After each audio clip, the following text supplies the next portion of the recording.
우리는 죄로 뒤틀린 세상 가운데 살고 있습니다. 정상적이지 않은 세상 가운데 살고 있습니다. 그리고 보이지 않는 악한 영들이 통치하고 있는, 지배하고 있는 세상 가운데 살고 있습니다. 우리는 놀이터에서 살고 있는 것이 아니라 전쟁터에서 살고 있는 것입니다. 그리고 우리는 유한한 존재입니다. 우리의 시간도, 우리가 가지고 있는 모든 것들은 영원한 것이 아무것도 없습니다. 이런 세상에서 우리가 올바로 살기 위해서는 지도를 받아야 되고 안내를 받아야 됩니다.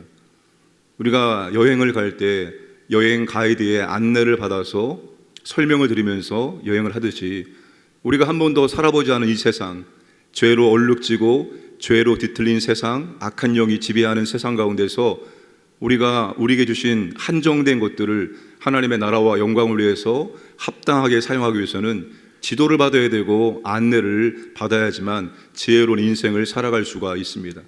여러분, 전도서는 지혜서에 해당됩니다.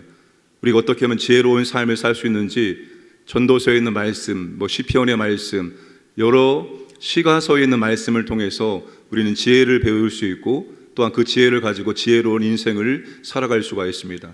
오늘도 이 본문에서 죄로 얼룩지고 뒤틀린 세상 속에서 어떻게 사는 것이 지혜로운 삶인지를 우리에게 전도자가 말씀해 주고 있습니다. 오늘 15절, 16절, 17절을 말씀을 보시면, 특별히 15절, 내 허무한 날을 사는 동안에 내가 그 모든 일을 살펴보았더니 자기의 의로움에도 불구하고 멸망하는 의인이 있고 자기의 악행에도 불구하고 장수하는 악인이 있으니. 무슨 말입니까? 자기의 의로움에도 불구하고 멸망하는 의인이 있고, 그리고 자기의 악함에도 불구하고 장수하는 악인을 보았다는 것입니다. 여러분, 성경이 말하는 진리 가운데 하나가 무엇입니까? 의인은 형통하고 악인은 멸망을 당하는 것입니다. 하나님이 이 세상을, 사람들을 통치하는 원리가 있습니다. 하나님은 질서의 하나님입니다. 하나님은 원리를 가지고 이 세상 우주 만물을 통치하고 지배하고 있습니다. 하나님이 사람들을 통치하는 원리가 뭡니까? 인과 응보의 원리입니다. 추수의 원리입니다. 사람은 심은 대로 거두게 되어 있습니다. 악을 심으면 악을 거두고 선을 심으면 선을 거두게 되어 있습니다. 이것이 하나님의 일반적인 통치 원리입니다. 로마서에 보시면 로마서 2장 6절과 7절, 하나님께서 각 사람에게 그 행한 대로 보응하시되 참고 선을 행하여 영광과 존귀와 썩지 아니함을 구하는 자에게는 영생으로 하시고, 오직 당을 지어 진리를 따르지 아니하고 불의를 따르는 자에게는 진노와 분노로 하시리라. 이게 하나님의 원리입니다. 하나님이 사람을 통치하는 원리입니다. 이 하나님의 통치 원리에는 믿는 자나 믿지 않는 자나 모두가 다 해당되어집니다. 그런데 전도자는 이 하나님의 기본적인 통치 원리에서 벗어난 사람들을 보게 된 것입니다. 인과응보, 추수의 원리에서 벗어난 사람들을 보게 된 것입니다. 의인이 멸망하고 악인이 장수하는 세상의 모순을 전도자가 목격을 하게 된 것입니다. 여러분, 우리가 이런 경우를 많이 보죠. 정상적이지 않은 세상 가운데서, 죄로 뒤틀린 세상 속에서 여러분, 이런 예외적인 상황들, 모순된 상황들을 우리는 얼마든지 쉽게 발견할 수가 있습니다.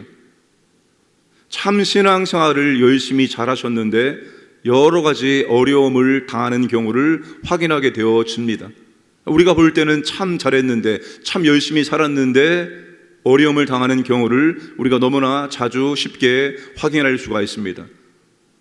여러분, 죄로 뒤틀린 세상 속에서는 이런 경우를 목격을 할 수가 있습니다. 어떻게 살아가야 됩니까? 16절, 17절 말씀을 보시면 지나치게라는 단어가 반복됩니다. 16절에 지나치게 의인이 되지도 말며 지나치게 지혜자도 되지 말라. 어찌하여 스스로 패망하게 하겠느냐. 지나치게 악인이 되지도 말며 지나치게 우매한 자도 되지 말라. 어찌하여 기한 전에 죽으려고 하느냐. 이게 무슨 말입니까? 그러니까 적당하게 살아가라, 이런 의미입니까? 세상과 믿음 사이에서 적당하게 양다리 걸치면서 살아가라. 너무 한쪽으로 하지 말고 중용의 미덕을 지켜라. 이런 의미입니까? 이것은 그런 의미가 아니라 한쪽으로 치우친 극단적인 태도를 피하라는 것입니다. 한 극단은 인과응보의 원리만을 붙잡고 살아가는 삶입니다. 내가 이렇게 선한 삶을 살았으니까, 내가 이렇게 살았으니까 이런 결과가 나한테 주어질 거야.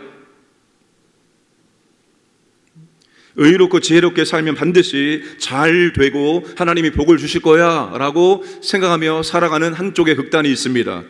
반면에 다른 극단은 인과응보의 원리가 적용되지 않는다고 생각을 하는 것입니다. 악하거나 어리석게 살지라도 심판받지 아니하고 얼마든지 장수하고 복을 누리며 오래오래 잘 살 수 있다라고 생각을 하는 것입니다. 이 양극단에 치우친 삶을 살아가지 말라, 이것을 말씀하고 있습니다. 그래서 18절에 뭐라고 말합니까? 18절, 너는 이것도 잡으며 저것에서도 내 손을 놓지 아니하는 것이 좋으니 하나님을 경외하는 자는 이 모든 일에서 벗어날 것임이니라. 이것도 잡고 저것도 놓치지 말라는 것입니다. 두 가지를 다 생각하면서 우리는 살아가야 하는 것이지, 어느 한쪽에 치우친, 마치 수학 공식처럼 내가 이렇게 했으니까 내 결과가 이렇게 주어질 것이다, 마치 삶의 공식을 세워놓고 그대로 될 것인 것처럼 생각하지 말라는 것입니다. 극단적인 생각에 빠지면 안 됩니다. 저도 오랫동안 신학을 연구하고 공부하는 사람 입장에서 제가 배웠던 신학이 있습니다. 각 교파마다 나름대로의 신학적인 입장이 다 있는 것입니다. 어떤 특정한 주제에 대해서 우리 것만 옳다라고 주장하면 잘못될 수 있습니다. 항상 우리 것만 주장하면 잘못될 수 있습니다. 다른 쪽에도 좋은 것이 있습니다. 다른 쪽에 좋은 것들을 수용할 줄 아는 넓은 마음을 가지고 있어야지, 내 것만 옳고 저것은 잘못됐고 저것은 아니다 라고 생각하면 한쪽 극단에 빠지게 될 수가 있습니다. 우린 두 가지를 다 보면서 인생을 살아가야 한다는 것입니다. 그러나 더 중요한 것은 지금도 하나님이 세워놓으신 인과응보의 법칙, 추수의 법칙이 적용되고 있습니다. 이것이 하나님의 법칙이지만 예외적인 상황도 우리가 볼 수 있다는 것, 이것을 기억을 해야 한다는 것입니다. 전도자가 여기서 우리에게 강조해주고 있는 것이 있습니다. 그러므로 우리가 어떻게 살면 좋을까요? 18절 후반절에 보시면 하나님을 경외하는 자는 이 모든 일에서 벗어날 것임이니라. 26절 후반절에 그러므로 하나님을 기쁘게 하는 자는 그 여인을 피하려니와 죄인은 그 여인에게 붙잡히리로다. 무슨 말입니까? 하나님을 그러므로 경외하면 우리가 이 양극단에 빠지지 않고 여러 가지 유혹에 빠지지 않을 수가 있다는 것입니다. 하나님을 경외하는 삶을 살아가야 한다는 거예요. 어떤 상황 속에서도, 어떤 환경 속에서도, 내가 어떤 일을 당할지라도 그 상황, 그 환경 속에서 하나님을 기쁘게 하는 것이 무엇인가? 하나님을 경외하는 것이 무엇인가? 내가 이렇게 행동하는 것이 정녕 하나님을 경외하는 것이 맞는가? 내가 이렇게 하는 것이 하나님을 기쁘게 하는 것이 맞는가? 이게 우리의 삶의 기준이 되어지면 됩니다. 어떤 상황에 처한다 할지라도 하나님을 경외하는 것, 그리고 하나님을 기쁘게 하는 것, 이것을 선택하면 우리는 양극단에 빠지지 않고 우리는 유혹에 빠지지 않게 된다는 것입니다. 우리 입장에서는 항상 결과가 중요하죠. 결과. 그런데 하나님 입장에서는 결과가 중요한 것이 아닙니다. 하나님 입장에서는 그럼에도 불구하고 하나님을 신뢰하고 경외하느냐, 이게 중요한 거예요.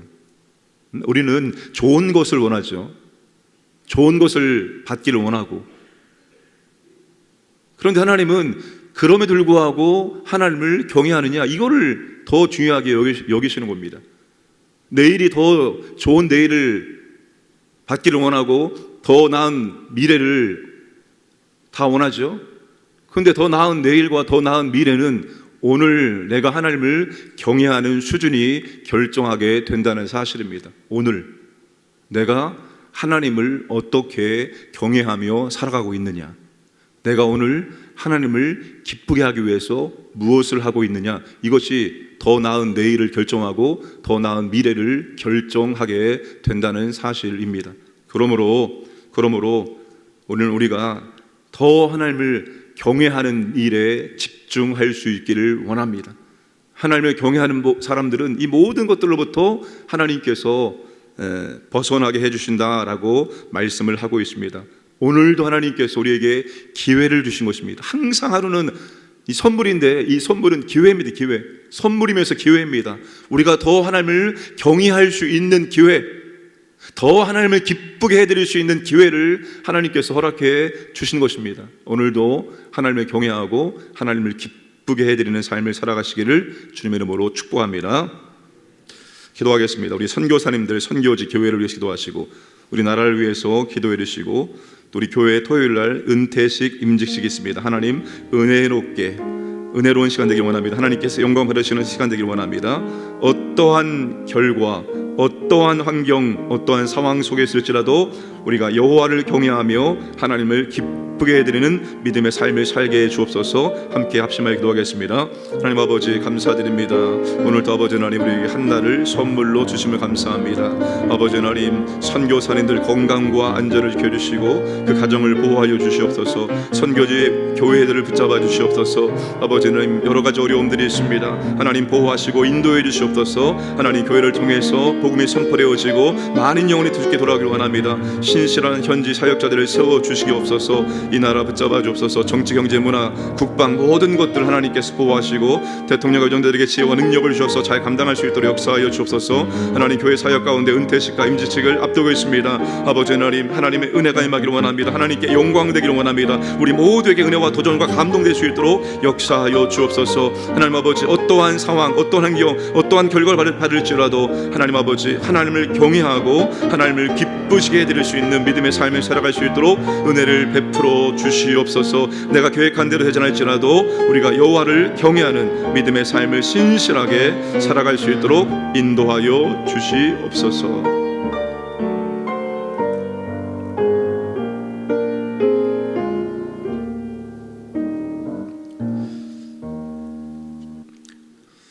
하나님 아버지 감사합니다. 오늘도 우리에게 하루를 선물로 허락하시고 이 하루의 첫 시간 하나님께 나와서 말씀과 기도할 수 있도록 은혜 주심을 감사드립니다. 내 평생에 기도하리라 고백했던 시인처럼 우리의 평생이 아버지를 경외하며 아버지 앞에 기도할 수 있는 삶을 살아갈 수 있도록 은혜를 베풀어 주옵소서.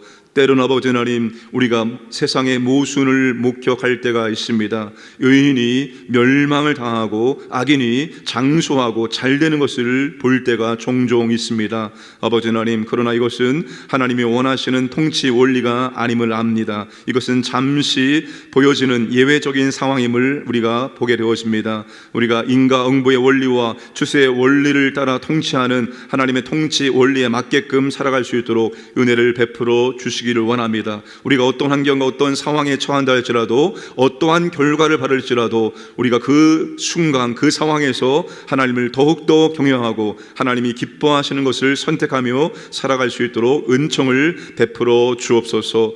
오늘 평안할 때 더욱더 아버지를 붙들고 의지하고 하나님을 경외하는 삶을 살아갈 수 있도록 우리 모두에게 은혜를 도와여 주시옵소서. 오늘도 아버지 하나님 광연의 모든 가족들을 보호하시고 지켜주시고 인도해 주시고 지도하시고 이끌어 주심을 통해서 하나님의 은혜와 사랑을 체험하고 더욱더 하나님께 감사와 찬송과 영광 돌리는 복된 하루를 살게 하여 주옵소서. 감사드리며 모든 말씀 예수님의 이름으로 기도드리옵나이다. 아멘.